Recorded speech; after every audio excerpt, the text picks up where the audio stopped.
Hello and welcome to Learning Explained. I'm Emma, and with me is Leo. Hey there, I'm Leo. Today we're going to talk about a big idea in language learning, thinking in English. Yes, a lot of learners hear this advice, think in English.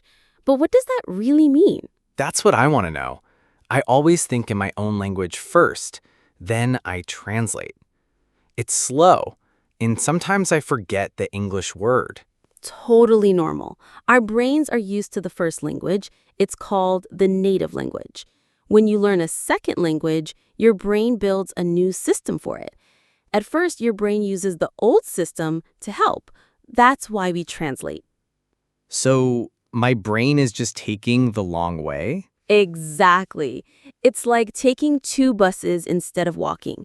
First, your brain thinks in your language, then translates to English.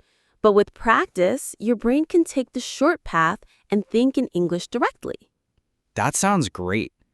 But how do we build that English system in the brain? Good question. Scientists say the brain has something called a language network.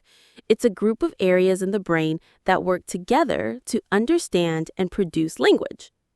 Whoa, like a team in my head? Yes, and the more you use English, the stronger that team gets. When you start thinking in English, even simple words, you're training that team. You're building faster connections. Okay, so thinking in English is not just about words. It's about training the brain. Exactly. It's a mental habit. At first, it feels strange, but soon it becomes natural, like brushing your teeth. So how do I start? Start small. Your brain needs to feel safe and relaxed to learn. Begin with objects around you. Just say the names in your mind in English. Like phone, light, door, pen? Yes, that's mental labeling, and it works.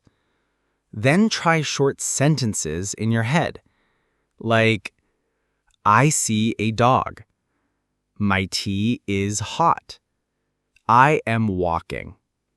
These are real-life thoughts, and they help your brain build strong English connections. What if I don't know a word? Great! That's your chance to grow. Try to describe it with other words, or guess from the context. This is called circumlocution. It means explaining something when you don't know the exact word. Oh, like if I forget ceiling, I can say the top part of the room? Perfect. That's thinking in English, using what you know to express an idea. So thinking in English is not just about knowing words. It's about using them, making them work for you. Exactly. You're not just learning English, you're building a new way of thinking. This is so cool. I never thought about language like that before.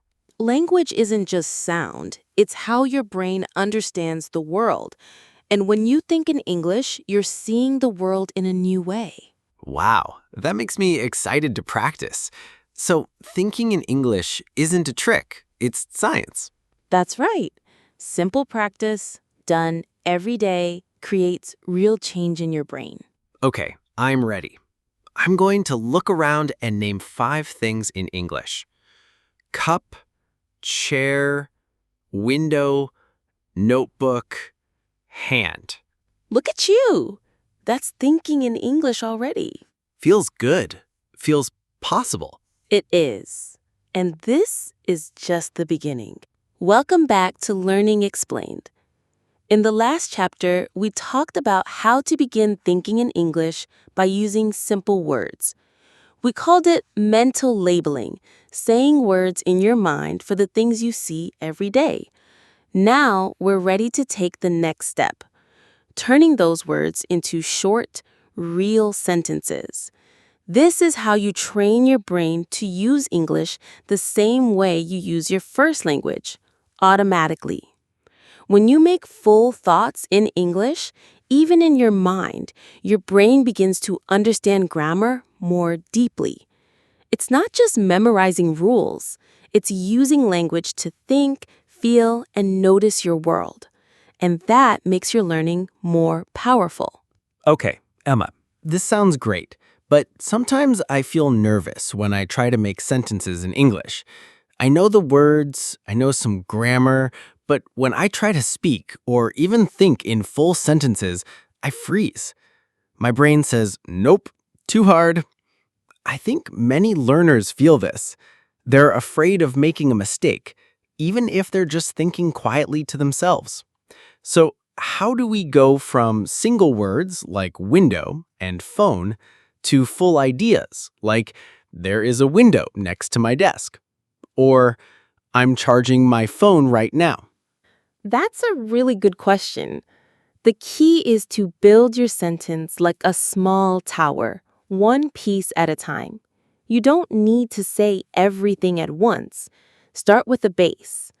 For example, let's say the word is phone. That's your base. Now ask, what is the phone doing? Or what are you doing with the phone? Maybe you think, I'm using my phone. That's already a great sentence. Now you can add more. I'm using my phone to check my messages. Or I'm using my phone while I wait for the bus. You build slowly. Each piece is simple, but together they make a real living sentence. That makes it sound much easier. I always thought I had to say long, perfect sentences, like the ones in school books. But you're saying short is fine, real is better. Let me try. Okay, I see my coffee mug. I start with the word coffee. Then I ask, what is the coffee doing? It's not doing anything, but I'm drinking it. So I say, I'm drinking coffee. Then I can add, I'm drinking coffee because it helps me wake up. Or, I'm drinking coffee while listening to this podcast. Ooh, that feels good. I'm not translating, I'm just building. Exactly, Leo. That's what we want. You're not using a dictionary in your head. You're using your own ideas. That's why it's powerful. This kind of thinking helps your brain connect English to real life, not just to paper and tests. When you think about what you are doing or what is happening around you, you make English personal, and the brain loves personal things. So, here's a small challenge for our listeners. Look around right now. Think of something you see, maybe a book, a window, a bag. Now build one full sentence about it in your head. Just one. Ask, what is happening?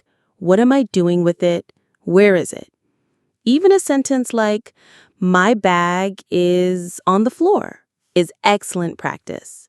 You don't need big words. You just need clear ideas. This makes me feel more confident, Emma.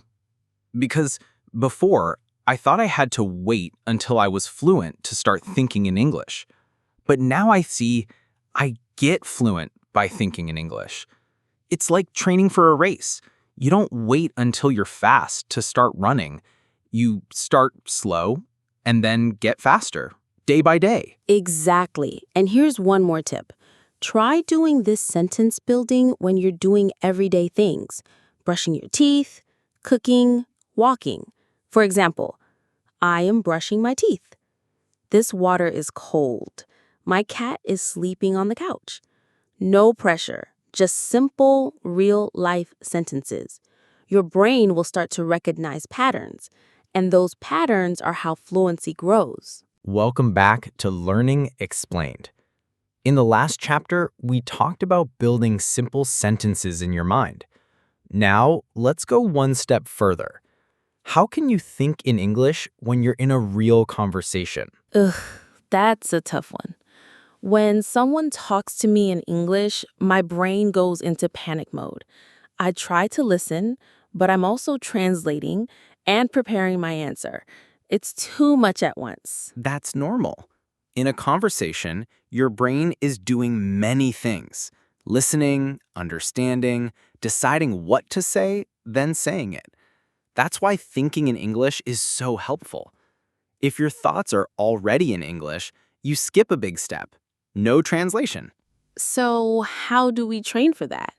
How do we practice thinking in English while talking or listening? Start with listening. When someone speaks, try not to translate. Just listen for meaning, the big idea. Focus on key words and tone. Your brain will guess the rest. So, it's okay if I don't understand every word? Yes, that's normal, even for native speakers. Your goal is understanding the message, not every detail. Got it. And when it's my turn to speak? Keep it simple. Use short phrases. Don't try to sound perfect. Just say what you think in easy English. So, something like, yes, I like it. Or, I don't know, maybe tomorrow. Exactly. These are real thoughts. And the more you say them, the faster your brain connects them to your ideas. So, thinking in English during a conversation is about staying calm and keeping it simple. Yes. And here's a trick. When you listen to English, repeat in your mind what the speaker says. This is called shadowing. Like an echo. Yes. You listen, then repeat quietly in your mind or whisper. This helps your brain match sound, meaning, and structure. Okay, so I listen, then shadow, then speak with short, simple answers, and try not to translate in my head. That's it. With time, it gets easier. Your brain will start to think and reply in English, naturally. Wow, I used to feel scared of conversations. Now I feel like I can train for them. You can. Start with short chats or practice by talking to yourself. Like, I'm going to the store, or I like this song. Perfect. It's still conversation, just with you. And it counts. Welcome back to Learning Explained. Today, we explore something powerful: how to think in English when you're alone. I'm alone a lot. On the bus, in the shower, and sometimes I talk to myself. Is that weird? Not at all. In fact, that's great practice. Thinking in English when you're alone is one of the best ways to improve. Why is that? Because there's no pressure. You don't worry about mistakes. You're free to try, repeat, and explore. It's like a gym for your brain, but no one's watching. Okay, but what do I think about in English? I mean, I don't want to just say chair, table, window all day. Good point. You can think about real things: what you're doing, what you're going to do, what you remember from your day. So, like, I need to buy bread, or I was tired this morning. Exactly. You can also plan your day in English. For example, first I'll go to the gym. Then I'll study English for 30 minutes. Later, I want to watch a movie. Nice. That sounds real. And I don't need anyone else, just me and my thoughts. Right. And if you want to go deeper, try this. Tell yourself a story. It could be what happened yesterday, or something imaginary, like a dream or a future plan. Okay, like yesterday, I went to the park. I saw a dog. The dog was very big and friendly. It ran to me. Perfect. You're practicing the past tense, vocabulary, and sentence flow, and your brain is building strong connections. I can even pretend I'm talking to someone, right? Yes, fake conversations are powerful. Ask yourself, how are you? Then answer, I'm good. I had a busy day. Feels like acting, but for learning. Exactly. It's creative, fun, and private. You don't need grammar books, just your imagination. Okay, I'm going to try this tonight. I'll plan my day in English and maybe tell myself a bedtime story too. Perfect. That's how you train your brain to think in English, not just in words, but in real thoughts. Welcome back to Learning Explained. In this chapter, we'll talk about something really important: feelings, and how thinking in English with emotions can make your learning stronger. Hmm. I usually think about actions, like I'm eating or I'm walking, but I don't often think about how I feel. Right. Many learners focus on doing, not feeling. But emotions are part of daily life. And when you connect English to your feelings, the words stick better. They feel more real. Interesting. So instead of just saying, I went to the park, I can say, I went to the park and I felt happy. Exactly. Or I felt tired today. I'm nervous about tomorrow. Or I'm excited to learn something new. Okay, but what if I don't know many emotion words? Start with basic ones: happy, sad, angry, tired, nervous, excited, bored. You can always add more later. Even a short sentence like, I feel tired, is excellent practice. Got it. So I can just pause during my day and ask, how do I feel right now? And answer in English. Yes, that's a great habit. And feelings help memory. When something is emotional, your brain remembers it more clearly. It's called emotional memory.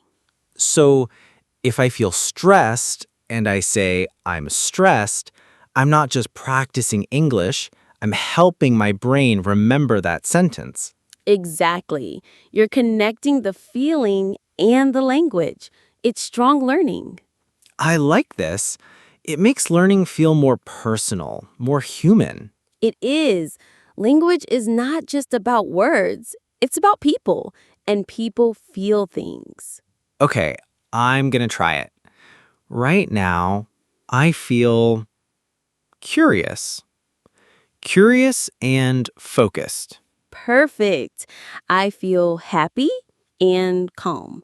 And I feel proud because you and our listeners are doing something great. So, listeners, ask yourself now, how do you feel? Say it in English, even if it's just one word. Yes, do it now. Your brain will thank you later. Welcome back to the final chapter of our episode.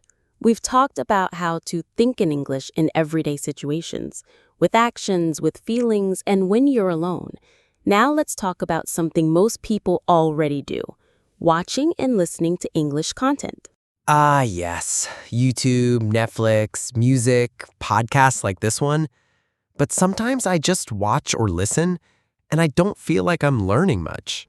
That's the difference between passive and active learning. If you just sit and listen, your brain relaxes. But if you think along with the content, you learn faster. You're not just hearing English, you're using it. Okay, so how do I do that? How do I think along? Let's say you're watching a video or show. While someone is speaking, ask yourself, what are they talking about?